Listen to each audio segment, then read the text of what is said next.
میں کچھ پڑھا ہے؟ قاسم علی کلیمی نے پیار سے محبت سے کہا، پیار سے اور محبت سے کہا میں نے کچھ نہیں پڑھا۔ کیا کہا غور سے سنو، فرمایا کہ میں نے کچھ نہیں پڑھا۔ اب جب کہا کہ میں نے کچھ نہیں پڑھا تو مولانا صاحب جب کچھ پڑھا ہی نہیں ہے تو پھر کیا پوچھیں گے؟ اگر حضرت کہہ دیتے کہ ہاں بہت کچھ پڑھا ہے تو اب یہ سوال کرنے لگتا کہ اس کا جواب دیجیے، یہ جواب دیتے اس کا جواب دیجیے، وہ جواب دیتے اس کا جواب دیجیے، پھر کہتے ہیں اس کا جواب دیجیے، کیونکہ سوال کرنے والا کب رکنے والا۔ اس لیے کہا میں نے کچھ نہیں، کیونکہ قاسم علی کلیمی اللہ کے ولی تھے، انہوں نے پتا تھا کہ یہ بندہ جو مجھ سے پوچھ رہا ہے نیک نیتی کے ساتھ نہیں پوچھ رہا ہے، تو انہیں اور گناہ کرنے کا موقع کیوں دیا جائے، ان سے ایسا جواب دیا جائے کہ مزید آگے نہ بڑھے۔ اس لیے آپ نے کہا میں نے کچھ نہیں پڑھا۔ بڑی دیر کے بعد مولانا صاحب اس مجلس میں سر جھکائے بیٹھے تھے، کچھ سوچ رہے تھے، حضرت بھی محو گفتگو تھے، اتنے میں حضرت نے پھر سر اٹھایا اور محبت سے پوچھا مولانا صاحب آپ نے بھی کچھ پڑھا ہے؟ کہا کہ آپ نے بھی کچھ پڑھا ہے۔ اب مولانا صاحب نے سر اٹھایا اور تن کے کھڑے ہو گئے، ہاں حضرت میں نے بہت کچھ پڑھا ہے۔ حضرت نے پوچھا ذرا اتنا تو بتاؤ تم نے کیا کیا پڑھا ہے؟ اب مولانا صاحب فہرست پڑھنے لگے، میں نے بخاری پڑھی ہے، میں نے مسلم پڑھی ہے، میں نے ترمذی پڑھی ہے، میں نے ابو داؤد پڑھی ہے، میں نے نسائی پڑھی ہے، میں نے مشکات پڑھی ہے، میں نے موطا امام مالک پڑھی ہے، میں نے موطا امام محمد پڑھی ہے، میں نے عالمگیری پڑھی ہے، میں نے شامی پڑھی ہے۔ جتنی کتابیں ان کو یاد تھی سب کو ایک طرف سے بتاتے چلے جا رہے تھے، تھک گئے، بتاتے بتاتے تھک گئے۔ تو اب حضرت نے کہا کچھ اور بھی پڑھا ہے؟ کہا کہ حضرت ابھی تو اتنا ہی یاد ہے ورنہ پڑھا تو بہت سارا ہوں۔ کہا اچھا ایک بات بتاؤ، تم نے بہت ساری کتاب پڑھی ہے، کبھی اپنے آپ کو بھی پڑھا ہے؟ کیا کبھی اپنے آپ کو بھی پڑھا؟ اب مولانا پریشان ہکا پکا حیران، میں نے اپنے آپ کو کیا پڑھنا، مطلب کیا ہوا؟ بات سمجھ میں نہیں آتی، کیا مطلب ہے آپ کا؟ حضرت نے کہا اپنے آپ کو کبھی پڑھا ہے؟ حضرت بات سمجھ میں نہیں آتی، تب حضرت نے جلال میں کہا من عرف نفسہ فقد عرف ربہ، جس نے اپنے آپ کو پہچان لیا اس نے اللہ کو پہچان لیا۔ جس نے اپنے آپ کو پہچان لیا اس نے اللہ کو پہچان لیا۔ تم ابھی اپنے آپ کو ہی نہیں پہچانے ہو تو اللہ کی معرفت کہاں سے ملے گی؟ مولانا صاحب شرمندہ ہو کر کے وہاں سے نکل پڑے، مولانا صاحب چل پڑے، اپنے کام میں چلے گئے۔ اس کے بعد حضرت اپنا دورہ مکمل کر کے واپس کسی اور شہر کو جا رہے تھے۔ اب بات ختم کرنے لگا ہوں، غور سے سنو، کیونکہ ابھی میرے بعد اور بھی تقریریں ہونے والی ہے، پھر حضرت کی بھی آمد ہونے والی ہے۔ مختصر میں اپنی گفتگو کو سمیٹنے لگا ہوں، غور سے سننا۔ کا جو دورہ تھا، جو شیڈول بنا تھا، جو آپ کا جگہ جگہ آپ کے مریدوں سے ملاقات کا جو یہ ایک آپ کے پاس فہرست بنی ہوئی تھی، تمام جگہوں میں جانے کے بعد آپ نے اپنا بوریا بستر سمیٹا اور سمیٹنے کے بعد زابیرہ کو ساتھ میں لیا، اپنے یارانے طریقت کو ساتھ میں لیا، ایک اونٹ بھی آپ نے ساتھ میں لے لیا۔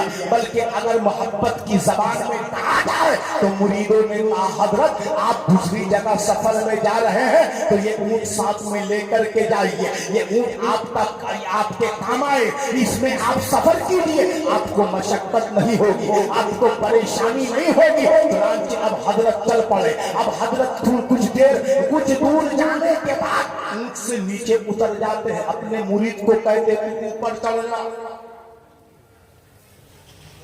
اونٹ سے نیچے اتر گئے اور مرید کو کہتے اوپر تم چڑھ، یعنی اب سواری تجھے کرنی۔ اب مرید پریشان، ارے پیر صاحب نیچے میں اوپر، پیر صاحب نیچے میں اوپر، لیکن پیر صاحب نے کہا تجھے اوپر بیٹھنا پڑے گا۔ پیر صاحب نے کہا تمہیں اوپر بیٹھنا پڑے گا۔ جب پیر کا بار بار حکم ہوا تو ایک مرید کو اٹھنا پڑا، وہ بیٹھ گئے۔ اب اونٹ آگے آگے، مرید آگے آگے، پیچھے پیچھے۔ پیر بھی کیسا؟ قاسم علی کلیمی جیسا، پیر پیچھے پیچھے، مرید آگے آگے۔ اچھا آگے آگے تمام مرید جا رہے ہیں۔ اب دیکھنے والا یہ سمجھ رہا ہے کہ وہ جو اونٹ کے اوپر بیٹھا ہوا ہے وہی پیر ہے، اور یہ جو سارے ان کے نیچے چل رہے ہیں یہ سب مرید ہیں، اور وہ جو پیچھے پیچھے آ رہا ہے ان سب کا چکراسی ہے۔ ان سب کے سامان جو لٹ پٹ گئے ہیں یا کچھ چھوٹ گئے ہیں اس کو لے کر کے آ رہے ہیں۔ اگر محبت کی زبان میں آپ کی واقعہ کو پڑھیں گے تو مطلب یہ ہوگا کہ قاسم علی کلیمی نے اپنے مریدوں کو آگے بھیج کر کے کہا کہ اے میرے مریدوں تم آگے آگے جاؤ، تمہارا کچھ سامان چھوٹ جائے گا تو میں لے کر کے آؤں گا۔ مطلب یہ ہوا تم آگے آگے کامیاب ہوتے چلے جاؤ اور یہ پیچھے پیچھے میں تمہارے قافلہ کو لے کر کے جا رہا ہوں۔ مطلب کیا ہے کہ قیامت کے دن بھی جب جنت میں کلیمی جا رہے ہوں گے تو قاسم علی کلیمی پیچھے سے سلا رہا ہے، پیچھے سے۔ بلکہ میرے آقا بھی تو یہی کہیں گے رب سلم رب سلم، رضا پل سے اب وجد کرتے گزریے، رضا پل سے اب وجد کرتے گزریے کہ ہے رب سلم صدائے محمد، ہے رب سلم صدائے محمد۔ مختصر میں یہ ہے پیارے، میں آپ کو پیغام دینا چاہتا ہوں، وہی مولانا صاحب جنہوں نے سوال کیا تھا کہ حضرت آپ نے کچھ پڑھا ہے، جیسے آج لوگ اڑاتے ہیں مسعود میاں کلیمی کے بارے میں، اڑاتے کہ نہیں اڑاتے ہیں، مگر جواب خاموشی سے دیتے ہیں، پتہ بھی نہیں چلتا، خاموشی سے جواب دیتے ہیں۔ ورنہ آج اگر تقریر کا نام علم رکھ دیا جائے، تقریر کا نام کہ جو جتنی لچھے دار تقریر کرے گا وہ اتنا بڑا علامہ ہے، اگر اسی کا نام تقریر رکھ دیا جائے تو آج جتنے خطیب ہیں وہ سب سے بڑے عالم ہو جائیں گے اور شیخ الحدیث ان کے شاگرد ہو جائیں گے۔ اور جنہوں نے مدرسوں کی زینت بن کر بڑے بڑے علماء پیدا کیے وہ ان خطیبوں کے خادم بن گئے، جبکہ آج اسٹیجوں میں جن کو بڑا بڑا خطیب اعظم کہا جاتا ہے ایک عبارت نہیں پڑھ سکتا، ایک بہت سارے ایسے خطیب، تو تقریر کا نام علم نہیں ہے، ورنہ بولنا تو ہمارے پی ایم کو بھی بہت اچھا آتا ہے، ہمارے پی ایم کو بھی بہت اچھا آتا ہے، بلکہ ان کے جن سبھا میں تو سیلاب ہوتا ہے، مگر کیا ان کو بھی عالم کہا جائے گا؟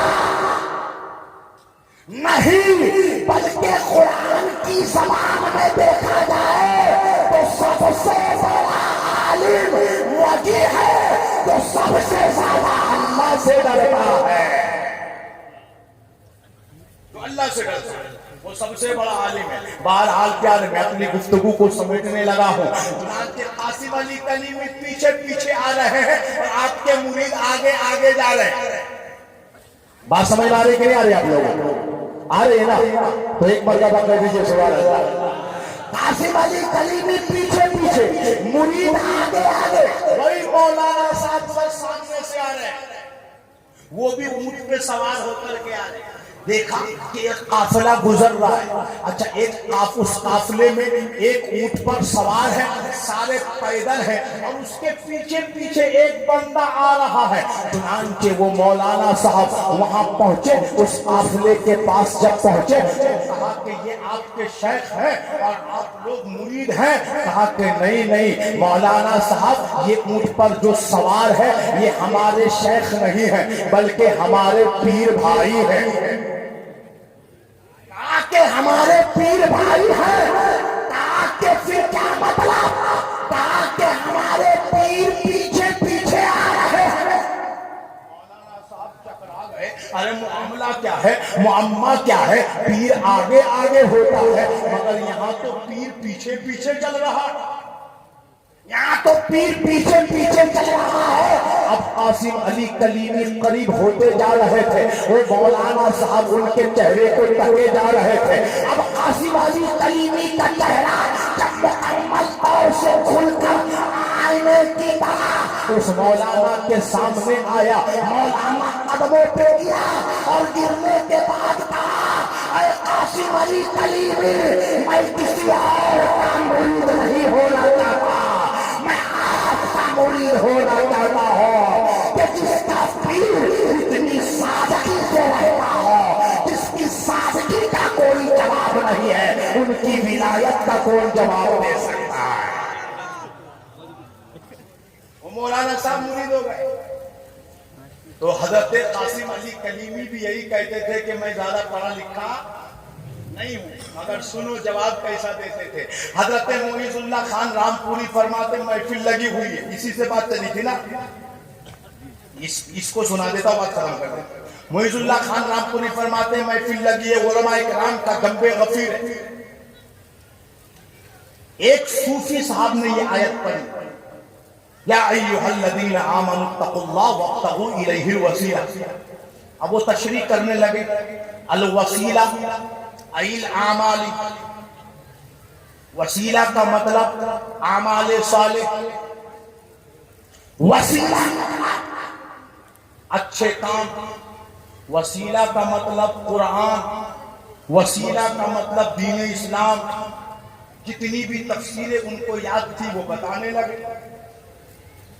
اتنے میں ایک اور صوفی صاحب کھڑے ہو گئے جو طریقت میں پہنچے ہوئے.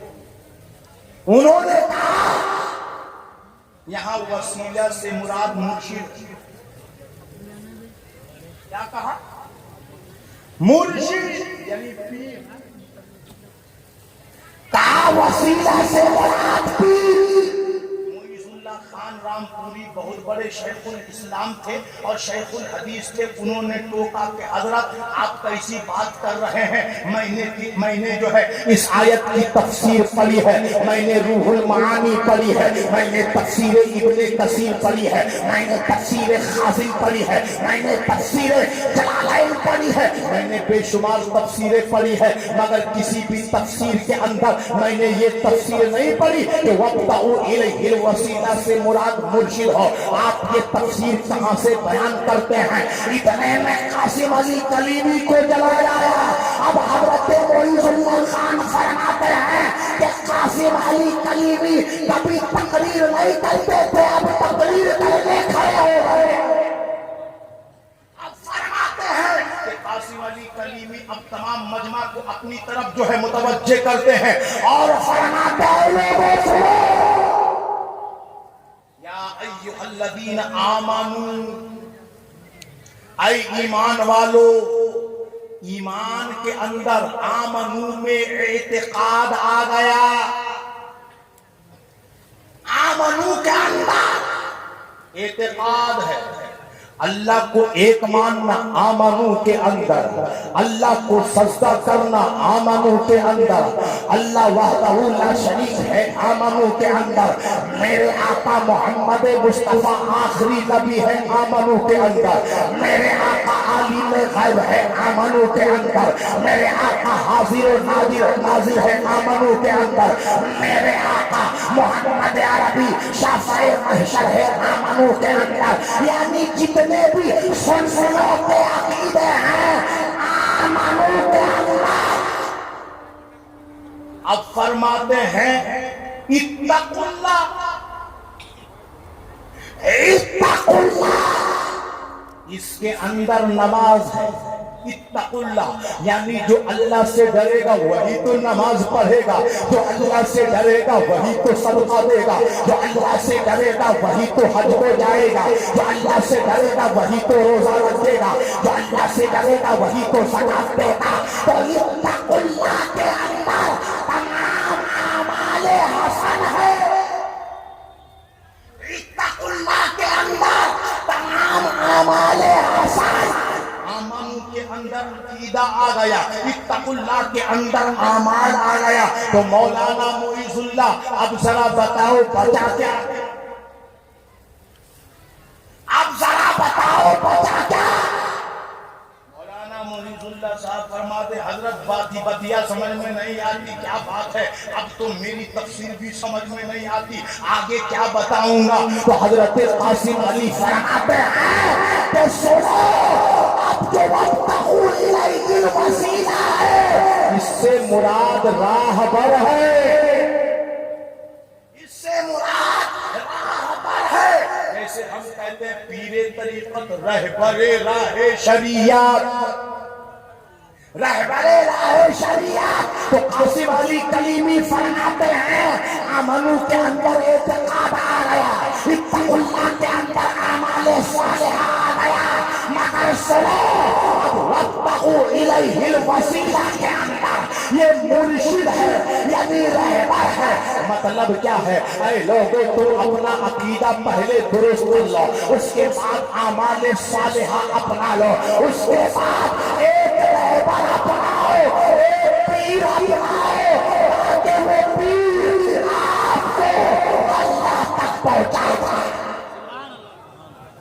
پیر آپ کو اللہ تک پہنچا دے۔ حضرت معیز اللہ خان رامپوری فرماتے ہیں اس کے بعد میں کتابوں میں ڈھونڈ